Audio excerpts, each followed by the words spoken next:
Good morning! Today is our last full day here in Vegas, so get ready with me! Today, yung plan namin, manonood lang kami ng Sphere. Pero mamaya pa yun at 4:30. Tapos tomorrow, pupunta kami ng California. Alam niyo ba kung nakakaloka? Kahapon, January 1, New Year. Dito kami nakastay sa Palazzo.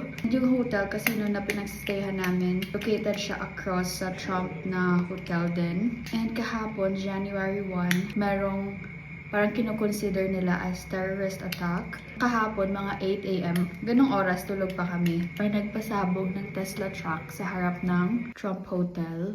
Isa yung na ganon. Siya yung driver ng, And then, sa New Orleans, may isang lalaki din na nagsagasa ng mga tao sa street kung saan sila nag-New Year countdown. 10 yung na-unalive, and then 35 yung injured, pero parang 5 ata na gano'n na din sa hospital.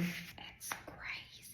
Kaya pala kahapon, pag ikot-ikot namin, pumunta kami ng Bellagio kahapon sa streets, madaming police cars. Tapos tinanong namin yung taxi driver kung bakit gano'n. Tapos sabi niya nga, may nangyari nga daw sa Trump Building. Una daw kasi umikot yung driver sa Trump Building, ganyan. Tapos nag-park siya sa harap mismo sa entrance. Doon na nangyari yung pag-explode. It's scary. Tapos yung sa New Orleans naman, intention niya talaga na gawin yun. Hindi yun parang nawalan ng break or something. Like sinagasa niya talaga yung mga tao sa daan.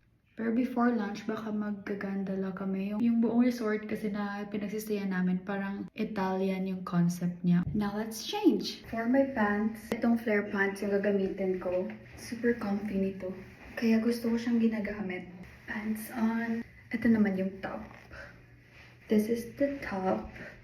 Ayusin ko lang yung hair ko. Baka mag-shoes lang din ako. So, yeah. For my shoes pala, ito yung gagamitin ko. My New Balance 9040. Shoes on. Maglilip-tent lang ako. And then for my accessories, of course the rings. It's too much.